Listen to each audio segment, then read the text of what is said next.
In a town of only 200 people we had 3 churches, but that didn't help. When the fire came we stood shouting and praying as it jumped from house to house. But we received no answer from either heaven or earth. We'd been forced to defund our fire department as people moved away and the town sank further into debt over the last decade. There had been some hope of gap funding to get us to the next fiscal year, but the November fire was burning that hope away right before our eyes. Lacking any other option, we turned to the collective entity. It was actually my idea. I was one of only 4 recent college graduates that had actually returned to Melinda after escaping, so no one else even considered it. The only thing our town was known for was having elected as mayor an accused witch instead of burning her at the stake. It was to her artifacts. In the mayoral building that I ran, in one of the glass cases was a scroll from 1880, and I'd memorized the text as an intrigued child. I broke that glass with a rock carefully, took the scroll and ran back to Turkeyfoot Avenue where most of the townsfolk had gathered. The debate over whether it would actually work was short. Melinda Elizabeth Benzing was a revered name by the old-timers, and anyone younger was willing to try it regardless. The namesake of our town had not been a witch in the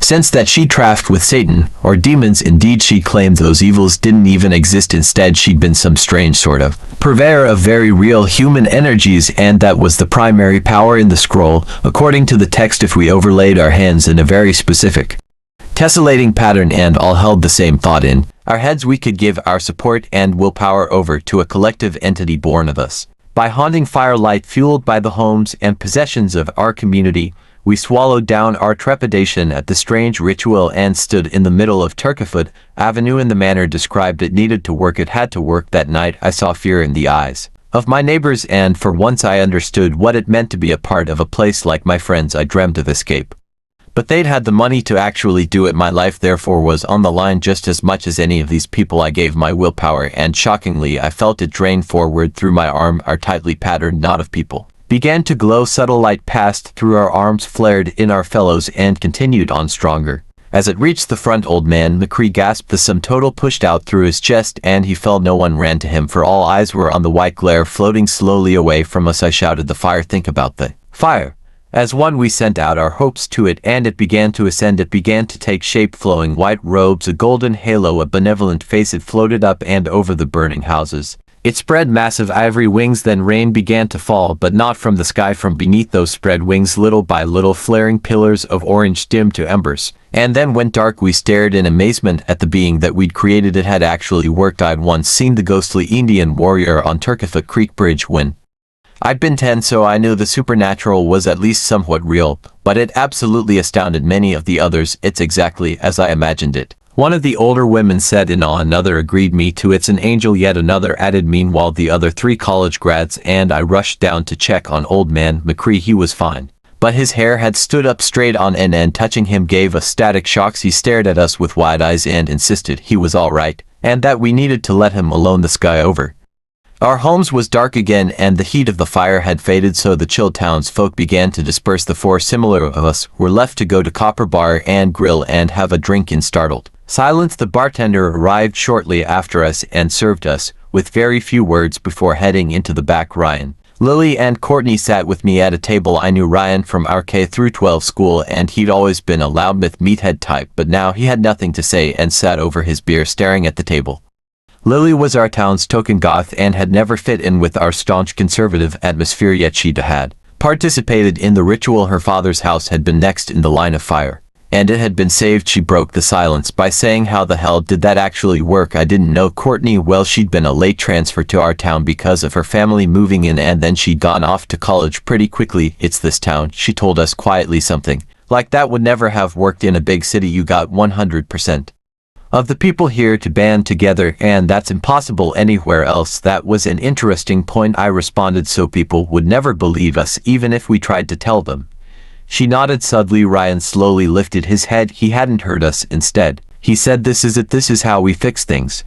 Lily looked over at him in askance. "We do it again," he elaborated. "Have it plow fields, grow crops, save the town." She shot back, "Forget farming. Let's make it. Construct a factory. We can sell electric cars." The 2 immediately began to argue. Courtney and I watched for a minute or 2 before looking at each other with unspoken concern. By the next morning that concern had become full-blown reality. All the townsfolk were out in Turkeyfoot Avenue again, but not to put out fires this time. They were arguing over what to do with the collective entity. Mr. Ellis, the owner of the bank, was at the head of the mob with his arms high, trying to get people to calm down. Come on, he shouted, we can either work together and get something or fight amongst ourselves and get nothing. Different groups began yelling over each other. There were the three different church crowds, of course, who each wanted slightly different things. There were the farmers like Ryan and paper and pencil. Someone suggested, well, if it's going to be official, we should do it in pen. Good idea. Earl Ellis motioned over the men, who had grabbed a table from a nearby house, and they set it up in the center of the street right on the pavement. Someone got a pen. Widow Stevens offered a pen. Hey, someone else complained that pen's got Trinity Lutheran on it. Yeah, and well, that's not fair. What about Melinda Memorial United Methodist? Ellis put a hand to his forehead briefly, then looked up and around. Does anyone have a pen without any logos or words on it? My three new friends and I watched as they hammered out a charter related to use of the collective entity. Everyone would get what they wanted in turn, but they spent several hours arguing about the order in which everyone would get what they wanted. As dusk neared, they'd finally done it. They'd crafted a plan that all 200 townsfolk could actually agree upon, and happily so. We had few enough and similar enough people that there was no outlying group left behind, and I imagined that was pretty wondrous. The other surprise around the time darkness truly fell was that the entity did not need to be summoned again. It appeared in the skies above us, dimmer than before, drained even, but it was still there. Here was the first true test. Ellis read from the charter. The first miracle would be to heal old man McCree's sick dog. His wife had died the year before, and he'd fallen the previous night, so it only seemed fair as one. The 200 of us assembled there, lent our support. Little sparks of white energy left each of us and went to the being in the sky, which grew back to full brightness and then disappeared in an umbrella-shaped flash of light over McCree's house. His dog leapt through the dog flap a few moments later and ran happily toward him with the energy of a puppy. It was a truly good thing to witness, and McCree cried and thanked us all profusely. That was it for the day, and we separated into our little groups again. We were all smiling as we sat at copper drinking, but I had to admit I was feeling a little tired. At first I chalked it up to the day's lengthy debates, but I saw my friends yawning as well. Courtney said what we were all thinking, man, giving that energy away really took it out of me. How about that? It was a massive red flag that none of us paid the proper heed. The next few nights we gathered to fix damage done by the fire. After, we still went to the bar for drinks, but that soon changed. After a week of minor miracles that everyone had agreed upon, I was too tired to stay out. I went home and immediately fell asleep in bed, only to awake as if I had a hangover. Anyway, as I groggy stepped out, Courtney was on my porch with a coffee for each of us. We have a problem. I guzzled the hot coffee, winced at the morning sun, and nodded weakly.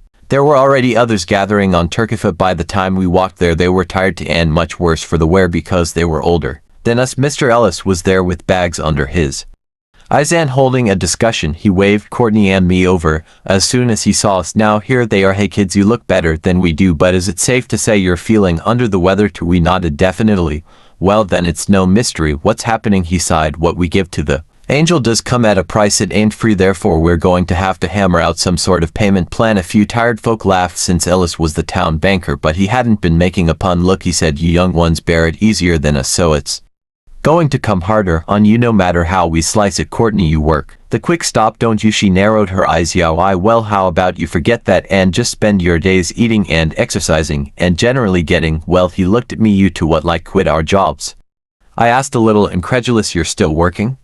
He replied positively. Just for the whole town instead of just yourselves. Wow, what a dick. I went to say something nasty, but Lily and Ryan arrived from opposite directions before I could, and Ellis gave them the same suggestion at home. My parents immediately undercut my anger by telling me they were proud of what I was doing. Ellis had called them and they understood and would support me with food and petty cash until the year or so of planned miracles was complete. Begrudgingly I agreed, and for a time it actually worked out. I spent each day running, lifting weights, and eating carefully balanced diets. I got in shape and I felt great at least until dusk, when the wind would be taken out of me in a basketball-sized orb of white light and I would be left winded, shaky, and weak. The older folks still gave, of course, but their contributions were the size of tennis balls or cherries. In return, I got to see whole buildings emerge from the ground in moments, and I got pats on the back and cheers from my entire community. For a time, Ryan, Lily, Courtney, and I were hard-working heroes, but as the tasks grew in scope, so too did the energy required. By March, I was returning home to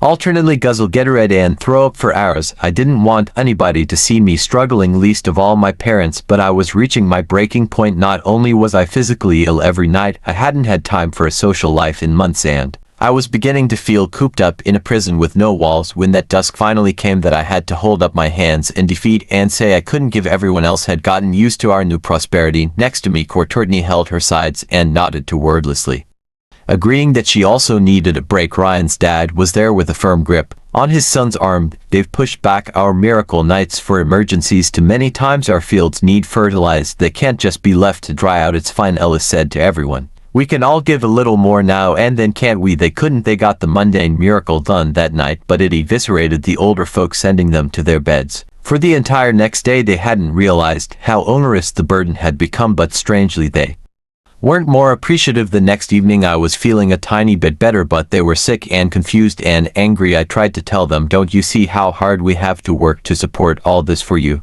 That just seemed to make them angrier, as if they didn't want to face what they were doing to us. You're just whining, old man, McCree shouted at us. Others Jared and agreed. Lily flicked them off. Widow Stephen spit on Courtney. Lazy piece of crap. Courtney stilled my sudden move forward with her left hand and pointed with her right. Fine, screw you guys, we're not giving anything anymore. Ryan urged us, come on guys, my family still needs a few more miracles.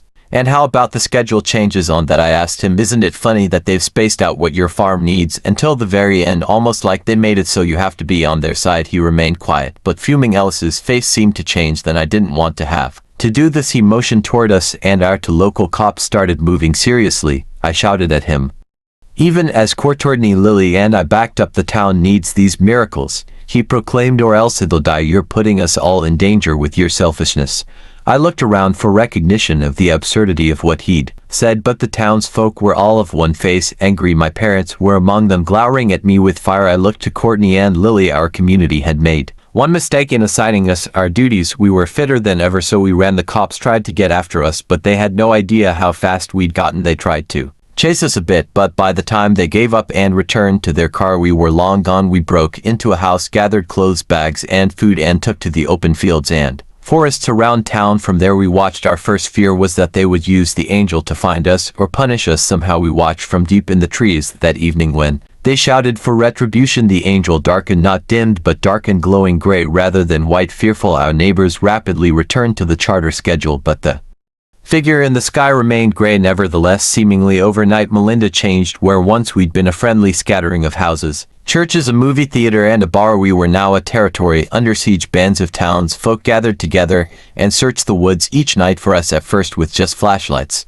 but then with guns. The first time I thought we were caught. We instead learned what was happening. Old man McCree apologized to us when he caught us in his house stealing food. Ellis and the men in charge had begun assigning our old energy duties to others who weren't quite so spry, and when they'd gotten sick and tried to resist, they'd been locked into their homes and only let out at dusk. McCree had tried to say something, but they'd threatened him when he'd still tried to speak up and cause trouble. They'd killed his dog in his house. Our movement to fight back began. We set up camp in his basement, no longer at risk of being found in the woods by the armed patrols, and we began sneaking around town at night, contacting those we could trust. By the 1st of June, we finally found Ryan. He was a gaunt and hollow stick figure, not at all the meathead I remembered, and he seemed bereft of willpower to fight back. Come on, Lily told him through the window that night. We're going to fix this. We need you to be our guy on the inside.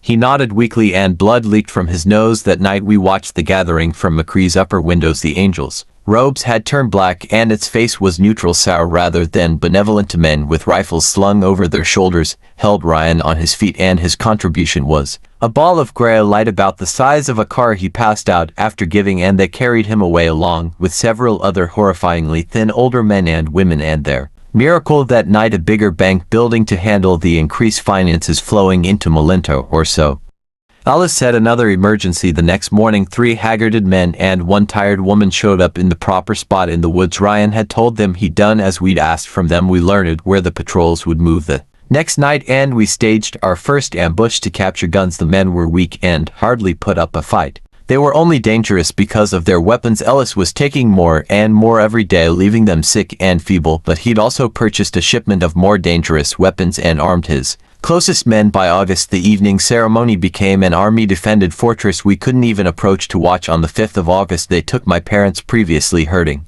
Loyal followers had been forbidden, but the community had turned on them as our interference had grown more persistent. Fully half of the captured town had grown bitter, angry and supportive of our cause, and the other half had gotten desperate. I was convinced there was nothing we could do, but Courtney promised me in private we would fix this even if she had to die doing so. It all came to a head on the 7th of August on a summer night so hot that I thought we all might cook alive before any shots could be fired. Ellis had my parents tied to poles on Turkeyfoot Avenue where we'd all first met and created something miraculous together. Now he held an assault rifle pointed sidelong at them. "I know you're here, you petulant little shits. Come out and fight like men." We waited. According to our contacts, he'd given the same speech the previous 2 nights. He had no way of knowing if we were actually in the buildings. All around him he'd made them all too large and opulent to defend completely with his army. We crouched among palisades and minarets watching. "Come forth, angel," he called, turning to our collective entity as it appeared for the evening. Courtney clutched my wrist like an iron vice. Across the street on another roof I saw Lily grow as pale as the goth makeup she used to wear. Our entity's gorgeous feathered wings had now become leathered, and it had horns in place of a halo. Its face was furious, pockmarked anger, and waves of heat radiated from it, enough to heat up the night. The beast was now a demon, exactly as we had fashioned it to be together, all of us. But none of them could see it. The change had been gradual for them. Only we who had been away for a time could see the difference so starkly. "It's time to end this idiotic revolt once and for all," Ellis screamed. "Give now." The men and women below in chains and ropes gave what little the guards could beat. Out of them little sparks of gray and black floated upwards. "Oh, will for that which had turned against them. Come on, Ryan," I whispered, watching him. He was just a skeleton with skin now, but I knew he had it in him. He was a good man. At the end of the day we watched as a new color emerged from his chest. Red blood. Red. The ball of blood. Red was beyond description of size or quality. It was his life blood given to force the issue. He fell to the dirt dead. The demon absorbed that crimson light and began to flail. "They're here," Ellis said loudly to the beast above. He screamed, "Burn them." Out a slow creeping red malignancy did begin to burn, starting at its fingers, but not the way Ellis had hoped. Roaring against the pain, the demon turned its other massively muscled arm and lifted it into a fist. The house closest to the ritual exploded in a massive pillar of flame. "Jesus Christ!" Courtney exclaimed beside me, and the men behind us murmured in fear. The heat was unbearable, but we retreated down through the building and into a dark alleyway. Could he do it again? Normally there had only been one miracle a night, but it turned out it was easier to destroy than it was to create. The demon lifted its fist again, and the building across from us exploded, showering cinders and fire. Across the street I held Courtney back as she tearfully tried to run for Lily. "They're dead. God damn it, we can't wait any longer." She was right. We were outnumbered by far, but we would all die if this continued. I gave the signal and our army of geriatrics rushed the square from 4 different directions. The explosion that had killed Lily had also knocked many of the guards onto the ground, and those at our feet immediately threw down their weapons. The ones closer to Ellis and more loyal opened fire, but none of us were hit. We'd been prepared to run into the slaughterhouse and go out fighting, but our circle of old men and women slowed to a stop and lowered their guns as the enemy they fired above us. They were just firing to look like they were shooting. As we stopped and stood still, they began to lower their weapons to do it. Ellis screamed at them, kicking and hitting his own men. Kill them all. They're endangering our livelihoods." We all just looked at each other as a literal demon hovered high above us, watching with fury the creeping crimson dissolution that Ryan had gifted. It had dissolved one entire arm and was beginning to work on its torso. "It's over," Courtney said calmly but loudly. "Ellis, we made this thing to put out fires." She waved her hand at the flaming houses around us. "Who cares how rich we I'll get if the town's burned down?" "I don't give a," he screamed back at her. "I'll just take my money and move, and to hell with all of you." He grabbed my mother as a hostage and began backing away. Guns were raised again at that. Oh yes, they were with hate. My heart hammered in my chest as the entire community aimed their weapons at Ellis. My pistol shook in my hands. Ellis laughed at Courtney in particular, since she was closest. "We're the gun nuts around here, honey. Your liberal arts degree doesn't mean." Her single shot took him in the shoulder. He fell back and loosed one round. She fell, and her second shot on the way down hit him in the gut on the ground and bleeding. She spat. "Anyone can practice, aim, asshole." My mother ran to my father and the guards, untied them both together. They ran to me and I huddled with my family for the first time in as long as I could remember. Above us the demon was half of what it once was, leaving my parents to the safety of my allies. I ran to Courtney and kneeled near her. As she began choking on her own blood, Ellis too was dying. It didn't have to go like this, I said with tears running down my face. Why did it go like this? Ellis laughed despite his pain. You know, kid, I don't even know anymore. I was content before all this. He pushed blood out his mouth. I didn't want more until I had a taste of it. I was already holding Courtney's hand as she bled out, but on a strange feeling I grabbed his too. I turned my head briefly to yell, somebody get that parchment. We'll make a new collective entity. We'll save them. We have to save them. But both Courtney and Ellis shook their heads. I understand why now, months later, in some part one do, but I still don't. I never will. I sat there in the town square until dawn, holding their cold hands until the demon disintegrated into its last fading red wisps with the morning sun. My parents waited, too immensely apologetic but not daring to speak for all my tears and silent rage. Once the light came, folks who still had their houses began posting for sale signs. One by one we each moved away. There was nothing left to say. Our trust had been broken. There's still a Melinda, Ohio, but it's not the same. The community that once existed is gone. The name is still there, the buildings are still there, and the land is still there, but my home is no more. But strangely, it had to happen. Better a painful memory than a living nightmare. Be careful what you build together, for the better angels of our nature don't always remain that way.